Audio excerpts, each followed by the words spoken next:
Hola hermanos, ¿qué tal? Bienvenidos a un nuevo video, un verdadero gusto poder estar con ustedes una vez más y vamos a continuar nutriendo nuestra lista de literatura católica.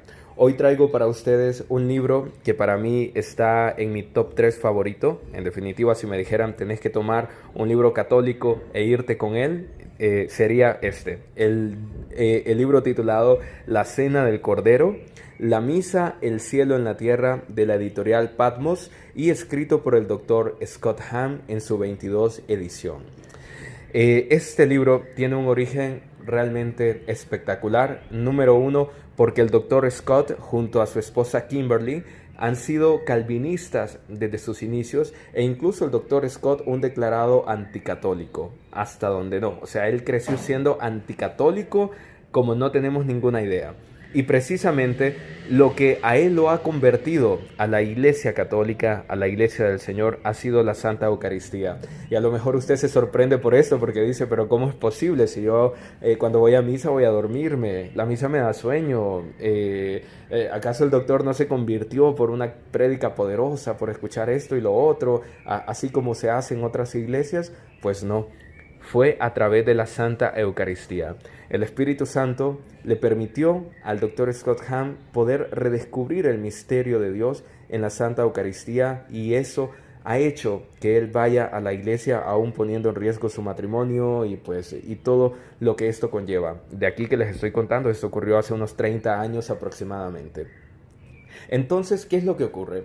Que este es un libro basado en el Apocalipsis. Y cuando nosotros escuchamos esa palabra apocalipsis, pues lo primero que se nos viene a la mente es como el final, muchas figuras un poco extrañas, dragones, leones, muchas cabezas dentro de un animal o muchas cabezas puestas en un animal y que no logramos entender eso. Y que a la vez ha sido un libro del cual los pastores protestantes se han servido muchísimo para poder atacar a la iglesia y para poder aprovecharse y anunciar el fin desde hace un par de cientos de años, diciendo el fin está cerca, el fin es mañana, el fin ya viene. Y bueno, al final ya sabemos lo que ha ocurrido y sin embargo el católico es como que cuando se acerca al libro del Apocalipsis todavía no tiene claro con qué visión debe acercarse. Y el doctor Scott, basado también en la enseñanza de los padres de la iglesia, nos propone a nosotros una visión fresca de cómo podemos interpretar el Apocalipsis. Y lo que él ha visto en el libro del Apocalipsis es una descripción total de la Santa Eucaristía. Por eso él denomina la misa el cielo en la tierra, por el hecho de que en la misa estamos nosotros celebrando el culto que se va a celebrar en aquella Jerusalén celestial. Dentro de todo el libro lo que él cuenta es como su historia tan particular, de cómo mientras estudiaba él para ser pastor calvinista, en uno de sus estudios, en una de sus tesis, tuvo que traducir, o en un proyecto, perdón, tuvo que traducir todo el libro del Apocalipsis a 3 idiomas. Entonces, él le pareció que el libro del Apocalipsis era lo más difícil de interpretar y siempre creció con una interpretación, digamos, algo errada del Apocalipsis. Y fue hasta cuando empezó a estudiar a los padres de la iglesia y acercarse a la postura que ellos tenían, que empezó a nacer dentro del Dr. Scott un deseo por poder ir a una Santa Eucaristía y poder vivir eso, de qué se trataba. Y él un día fue a una Eucaristía en una capilla que estaba un poco escondida, donde él se sentía seguro, un lugar seguro para ir. Y cuando empezó a escuchar todo lo que se proclamaba en la Santa Misa, él dice que sintió ganas de pararse y de decir, un momento, esto que ustedes están hablando está en tal parte del Apocalipsis y ahora sigue esto y ahora esto y lo otro. Es decir, el doctor Scott creció con esas ideas tradicionales de que el católico no lee la Biblia, que el católico no sabe lo que está haciendo y que la misa, por supuesto, no es bíblica, pero el doctor Scott, un hombre tan estudioso, que el Espíritu Santo le ha concedido ese don de pedagogía, de enseñanza, él logró descubrir, en esa Eucaristía todo el mensaje que para él estaba oculto en el Apocalipsis. Y bueno, yo no quiero hacerles más spoiler por esto, ¿no? Es un libro que definitivamente tienen que leer. Yo siempre sugiero comprarlo. Es un libro un poquito más caro que los que hemos presentado, más o menos unos 30 a 35 dólares norteamericanos para que hagan la traducción, la conversión, perdón. en su moneda local. Es un libro, los libros del Dr. Scott básicamente son muy difíciles de conseguir. Estoy preparando una serie de pastores conversos al catolicismo para que los podamos conocer junto con sus razones de lo que los hizo venir a nuestra iglesia. Y por supuesto, los libros del Dr. Scott son algo escasos. Sin embargo, La Cena del Cordero, es un libro que van a poder conseguir en casi cualquier librería católica. Si en definitiva sería muy difícil para ustedes, hay audiolibro aquí en YouTube, en internet, que lo pueden conseguir. Y ya como por última medida, pues hay PDFs en la red por si ustedes en definitiva se les hace imposible comprarlo o conseguirlo, pero lo ideal es poder comprarlo. Entonces, para cerrar y terminar de no hacerles más spoiler, quiero que nos demos cuenta de algo que muchas veces como católicos desconocemos o incluso podemos ignorar. En este caso, en la página 55, se habla sobre algo que dice: no se aceptan sustitutos. Y quiero que se fijen de qué manera el doctor en esta sección del libro va reuniendo ciertos testimonios. Quiero ver si puedo hacer un acercamiento. Acá está, perfecto. Dice: nuestro próximo testimonio de la doctrina eucarística de la recién nacida iglesia viene también de Antioquía de Siria, hacia el año 107 después de Cristo. San Ignacio, obispo de Antioquía, escribió frecuentemente de la Eucaristía mientras viajaba hacia Occidente, camino de su martirio.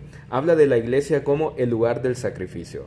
Vean, cuando nosotros retrocedemos tanto en la historia, estamos hablando del 107 después de Cristo, nosotros volvemos a redescubrir nuestras raíces. Es que nuestra iglesia no es cualquier cosa, no es una secta, no es la gran ramera como le llaman muchos.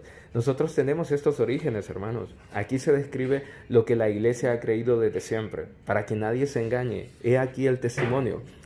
Dice: y habla de la iglesia, como el lugar del sacrificio. Y a los de Filadelfia escribía: tened cuidado entonces de tener solo una Eucaristía, pues solo hay una carne de nuestro Señor Jesucristo y un cáliz para mostrar en adelante la unidad de su sangre, un único altar, como hay un solo obispo junto con los sacerdotes y diáconos, mis consiervos. ¿Qué les parece?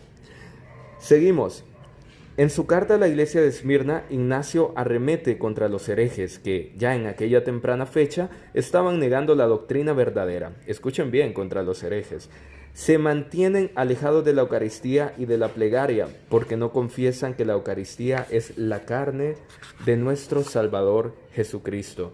¿Se dan cuenta que en aquel momento se está considerando hereje a las personas que no profesan la creencia de la iglesia? Año 107 después de Cristo.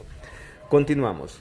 No se preocupen, no lo vamos a leer todo, solamente son 2 partecitas más. Y dice: instruye a los lectores acerca de las notas de una verdadera liturgia, que sea considerada una Eucaristía apropiada la que es administrada por el obispo o por uno al que se lo haya confiado. Ignacio hablaba del sacramento con un realismo que debió resultar chocante para la gente que no estuviera familiarizada con los misterios de la fe cristiana. Seguramente fueron palabras como las suyas sacadas de contexto la que alimentaron el revuelo de chismes del Imperio Romano que una y otra vez arrojaban las acusaciones de canibalismo. En las décadas siguientes, la defensa de la iglesia recayó en un profesor converso de Samaria llamado Justino. Fue Justino quien levantó el velo del secreto que cubría la antigua liturgia. En el año 155 escribió al emperador de Roma describiendo lo que todavía ahora podemos reconocer como la misa. Vale la pena citarlo por el extenso. Lo último que leemos es de aquí hasta aquí, hermanos. Es decir, aquí ya estamos hablando de escritos de padres de la iglesia. No hablamos de cualquier invento. Y ojo, mucha atención con lo que vamos a leer a continuación. Dice: el día que se llama el Día del Sol tiene lugar de la reunión en un mismo sitio de todos los que habitan en la ciudad o en el campo. Se leen las memorias de los apóstoles y los escritos de los profetas tanto tiempo como es posible. ¿Les recuerda esto a nuestra primera lectura o segunda lectura?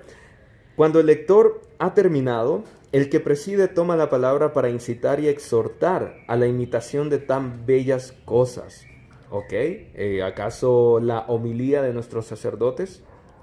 Luego nos levantamos todos juntos y oramos por nosotros. ¿Qué es lo que ocurre, hermanos, después de haber leído el Evangelio y de haber recibido la homilía del sacerdote? Oramos por el mundo entero y por todos los demás donde quiera que estén, a fin de que seamos hallados justos en nuestra vida y en nuestras acciones y seamos felices y seamos fieles, a los mandamientos para alcanzar así la salvación eterna. Cuando termina esta oración, nos besamos unos a otros. ¿Qué tal el saludo de la paz? Yo sé que normalmente en la liturgia eso no se hace, pero los catecúmenos lo hacemos.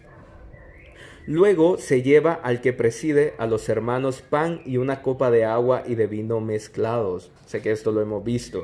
El presidente, o sea, el que preside el sacerdote, los toma y eleva alabanza y gloria al Padre del universo, por el nombre del Hijo y del Espíritu Santo, y da gracias, en griego Eucaristía, que es donde proviene la palabra Eucaristía, largamente, porque hayamos sido juzgados dignos de estos dones. Cuando terminan las oraciones y las acciones de gracia, todo el pueblo presente pronuncia una aclamación diciendo amén. Cuando el que preside ha hecho la acción de gracias y el pueblo le ha respondido, los que entre nosotros se hallan diáconos distribuyen a todos los que están presentes pan y vino, agua, eucaristizados, y lo llevan a los ausentes. Ok, la explicación pues se alarga mucho más, pero yo no quiero hacer demasiado spoiler de ese libro, es necesario que lo lean. Me parece, sobre todo por la manera de explicar del Dr. Scott, que este es un autor que debemos tener en nuestros estantes sí o sí, y que es un hombre tan lleno de Espíritu Santo, con tanta paciencia, que para aquellos que hablan inglés pueden buscar sus debates en YouTube, que son debates de muchísima altura. Hablamos de gente muy muy preparada, tanto de pastores protestantes como él, siendo una persona que se convirtió al catolicismo. Entonces, hermanos, ese video lo dejo hasta aquí. Me encantaría conocer sus comentarios. ¿Ya sabían algo del Dr. Scott? ¿Ya han leído este libro? ¿Cuáles son sus impresiones? ¿Les ha abierto el panorama, la visión que tenían del libro del Apocalipsis? ¿O cómo se han sentido después de terminarlo? Y bueno, lo dejo hasta aquí y nos seguimos viendo en los próximos videos. Un abrazo.